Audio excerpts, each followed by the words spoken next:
My story begins somewhere around, I was about 2, when my mom said that my nail all of a sudden started to turn brown. There was a brown streak down the middle finger of my left hand.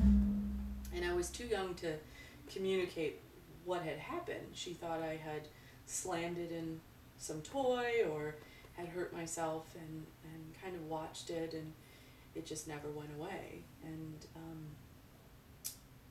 she took me to a dermatologist, and they diagnosed it as a mole that was in the nail bed, and that the nail just picks up the pigment from the mole, and that's why it was brown. And that was the story that I told to every person that asked me what I had done to my nail all of my life. It was one of those things that just became part of who Maria was, and I remember embracing it. You know, when you're young and you're different, and having kids make fun of you, and at some point I became less worried about being different, and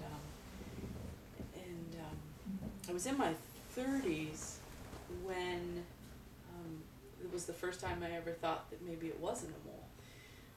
And that was because of my friend Art, who I had been working with really closely with some anti-racism organizing in our community. And I had heard his story, that he was battling cancer in his toenail, and I had seen him after one of his surgeries, and he immediately saw my hand and asked me about my finger. When he started talking to me, I immediately said, "Oh, no, it's just a mole. It's just the nail. It's picked up the pigment of that mole. I've had it practically all of my life. No, it's not anything close to what you have." And I think now I can say part of it is that fear of the cancer, the idea of the big C word, and having that. So I immediately rejected his push to get it biopsied and get it looked at again. And I think I want to count these times, but it seems like pretty much once a month I would see Art, and for about 6 to 7 months, and every time he'd ask me, "Did you get that biopsied yet?" And I'd say, "Oh, Art, it's not the same thing. I'm not getting it biopsied. It's fine."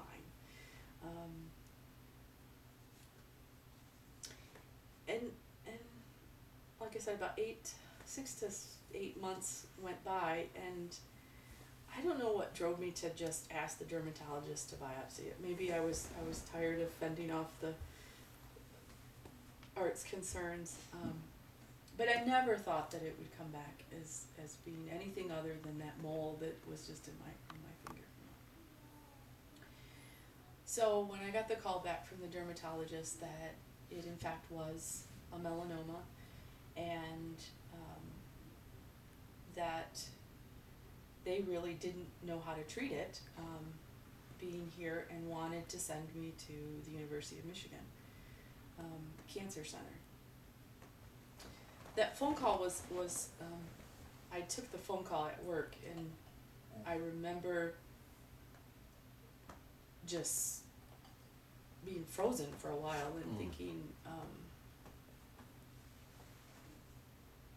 I thought it was a dream for a while, and I remember just sitting there, and they gave me the number to call the University of Michigan.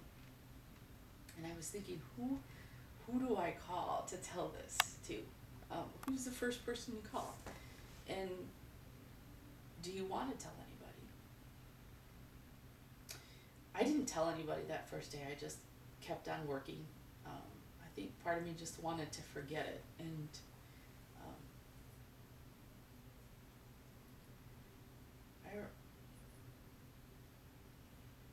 I went home, and I cried for a really long time, and held my daughter. And and thought, okay, um, you, you can't hide from it. So what are you gonna do? What are the next steps? So I started to make a plan. What do I do? And I called the University of Michigan and um, was preparing myself to hear whatever it was that I needed to hear.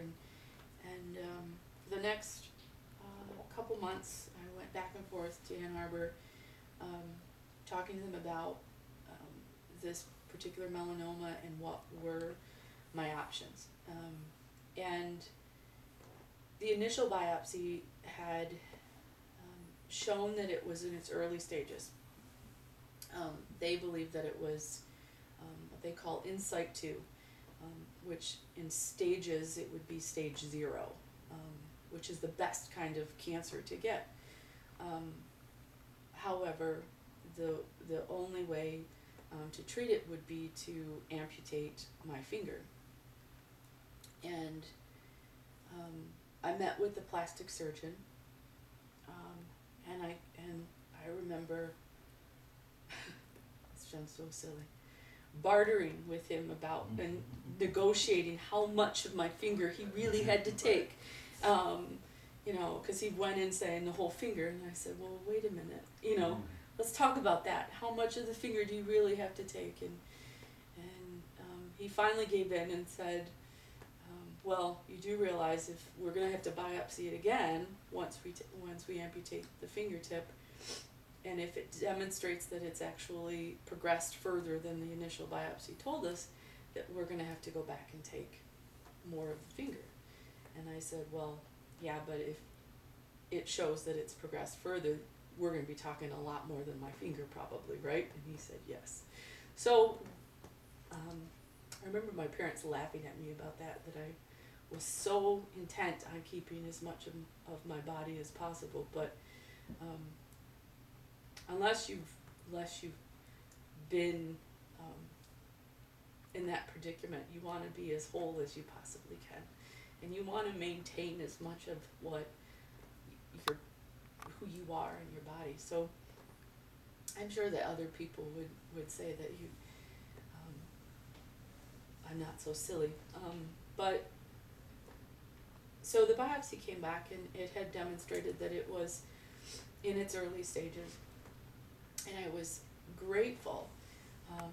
The surgery went as expected, and I think probably what I didn't expect was the emotional journey that this whole process sort of led me on, because I'm really good at making plans and following a plan or treatment. Once the doctor said, okay, you're cancer free, I didn't know how to live anymore, because I've been changed. I'm not the same Maria I was pre-cancer, and so how do I navigate in this world where I know that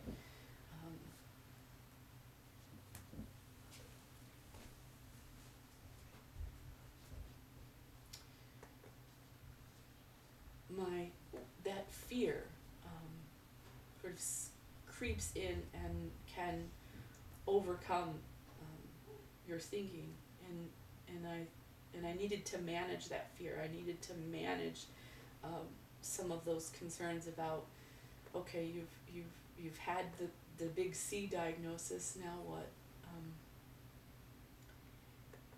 My friend, I wanted to go back to being normal, and yet I wasn't normal, emotionally, physically, and I needed to figure out how to be, and spent a great deal of time trying to figure that out. Cancer is not only a physical, it creeps in and impacts your body physically, it impacts you emotionally, and you have to treat both of those things in order to be cancer free. One of the hardest things to hear, is to have your 7-year-old daughter ask you if you're gonna die, and not be able to answer that question. Um, with you can lie and you could say no, but in your heart you know you don't know, and